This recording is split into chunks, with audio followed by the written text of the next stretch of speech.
नमस्ते। उम्मीद करता हूँ आप लोग अच्छे होंगे।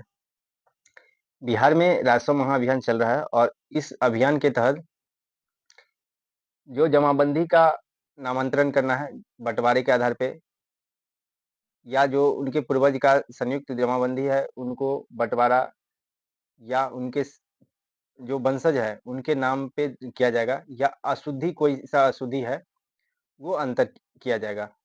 उसको सही कराया जाएगा, सुधार कराया जाएगा। तो इसके लिए अलग-अलग फॉर्म दिए गए हैं और जो आप इस फॉर्म में देख रहे हैं, इसी फॉर्म के माध्यम से ये जमाबंदी पर जो पंजी है, ये जमाबंदी पंजी जो है, यही बँटवारा किया जाता है। और जैसा कि आप इसमें देख रहे हैं कि इसमें लिखा हुआ है कि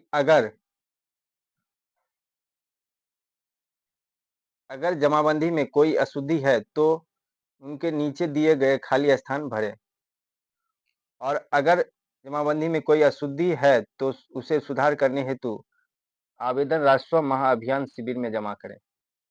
देखिए, ये 2 जो 1 और 2 लिखा हुआ है, इसमें स्पष्ट किया गया है कि अगर जमाबंदी में किसी प्रकार की त्रुटि है, तो सुधार करना है, वो खाली स्थान पे लिखना है। वो कैसे लिखना है, कहाँ लिखना है, वो हम आगे बताएँगे। फिलहाल वीडियो में बने रहिएगा। देखिए, इसमें भाग संख्या लिखा हुआ है और पृष्ठ संख्या यहाँ पे रहता है और इसके बाद ये जमाबंदी नंबर रहता है, तो जमाबंदी नंबर भी मिलान कर लीजिएगा कि अगर आपके पास रसीद होगा या इससे पहले आपके पास पेपर होगा, जमाबंदी नंबर होगा, उससे आप देख लीजिएगा। इसके बाद आप इसमें मिला लीजिएगा कि जो भी चीज़ यहाँ दिया गया है, वो सही-सही भरा हुआ है या नहीं है। थाना नंबर मिलान कर लीजिएगा।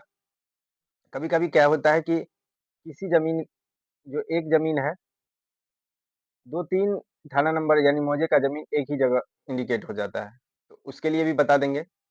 फिलहाल जो अभी ये पंजी जो मिला हुआ है, इस पंजी को हमें क्या करना है, इस पंजी को भरना है। तो सबसे पहले देखिए इसमें लिखा हुआ है खाता संख्या, तो खाता संख्या के नीचे खाली रखा हुआ है।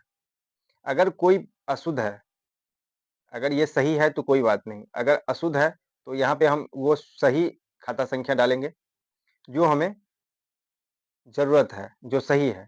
इसके बाद ये खिसरा है, अगर ये खिसरा सही है तो ठीक, नहीं तो यहाँ पे हमको डालना है। वो खिसरा डालना है, इसके बाद रकबा, इसमें जैसे 0 दिख रहा है, उसका जितना भी डिसमिल होगा, जितना भी ज़मीन होगा, उसमें इंडिकेट करना है। ये डिसमिल में लिखना है, इसके बाद चौहद्दी डाल देना है। इसी प्रकार अगर इसमें चेंज करना है तो करना है, नहीं तो वैसे ही छोड़ देना है। ये तो रहा जिसमें जमाबंदी में ये जम उपलब्ध है, खाता खिसरा उपलब्ध है और एक ऐसा भी जमाबंदी होता है, जहाँ पे खाता खिसरा उपलब्ध ही नहीं होता है। तो सबसे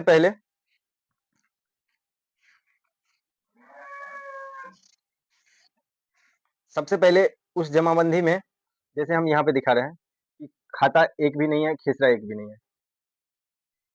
ये पूरा जानकारी दिया गया है लेकिन खाता खिसरा जिसमें डिसमिल जितना है वो दिया गया है, लेकिन इसमें खाता खिसरा नहीं दिया गया है। तो इसमें खाता और खिसरा यहाँ पे इंडिकेट करना है, लिखना है और यही अगर कोई खाता खिसरा छूटा हुआ है, इसके अलावा अगर कोई खाता खिसरा रकबा छूटा हुआ है, तो यहाँ पे खाता नंबर, खिसरा नंबर, रकबा जो है और चौहद्दी। तो यहाँ पे जैसे हम खाता नंबर 1 लिखते हैं, खिसरा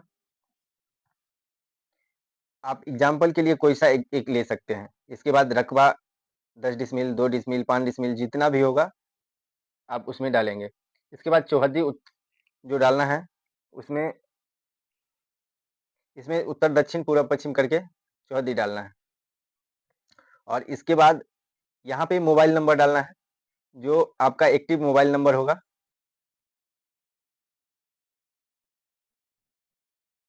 और एक्टिव मोबाइल नंबर डालने के बाद अगर यहाँ कोई भी अशुद्धि है, जैसे कि इसमें नाम में अशुद्धि हो, फादर नेम या निवास, किसी में भी अगर अशुद्धि हो, तो यहाँ पे ये खाली स्थान दिया गया है। ये जो कॉलम दिया गया है, इस कॉलम में इसको सही कर सकते हैं, भर सकते हैं। यहाँ पे दिया गया है, अब इसमें भर दीजिएगा। ये तो रहा जो सेल्फ आपका खाता है, आपका जमाबंदी है, आप स्वयं हैं तब। लेकिन इसी में अगर इस जमाबंदी कर्ता का अगर मृत्यु हो गया हो या बँटवारा के नाम बँटवारा करना हो, तो वो कैसे किया जाएगा?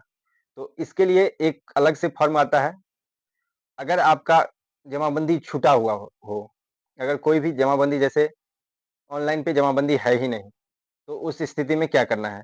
तो सबसे पहले ये पंजी आपका आएगा, उस पंजी को फॉर्म को भरना है। अगर किसी प्रकार की अशुद्धि है, वो भी इंडिकेट करना है। अगर खाता खसरा नहीं डला है, वो डालना है। इसके बाद उत्तराधिकार जो नाम चेंज करना है, केवल उत्तराधिकार चेंज करना है, तो उसके लिए हम जो बताएँगे कि इस फॉर्म के माध्यम से इसको उत्तराधिकार नामांतरण होगा। एक से अधिक जो संयुक्त जमाबंदी रहेंगे, उसमें जो एक से अधिक लोगों में बँटवारा करना है, वो भी कैसे करना है, वो भी हम बताएँगे। तो उसके लिए फॉर्म आता है। देखिए, सबसे पहले ये आप इस फॉर्म में देखेंगे कि उत्तराधिकार दाखिल खारिज याचिका प्रपत्र। इस प्रपत्र के माध्यम से जो पूर्वज के नाम से जमाबंदी चल रहा है और नाम चेंज करना है, उत्तराधिकार पाना चाहते हैं, जो उत्तराधिकार हैं उनका उनके नाम से जमाबंदी कायम करना चाहते हैं, तो इसके लिए है। इसमें क्या करना है, सबसे पहले एक आवेदन पत्र लिखना है, जो अपने अंचलाधिकारी के नाम से यहाँ पे आवेदन पत्र लिखना होगा। इसमें देखिए अंचलाधिकारी आपका ब्लॉक जो भी होगा, आप यहाँ पे डालेंगे।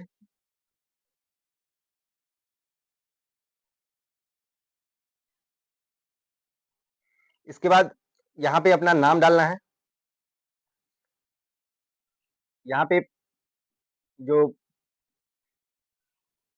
पिता का नाम डालना है, इसके बाद निवासी डालना है, ग्राम डालना है, डाकघर, थाना, अंचल।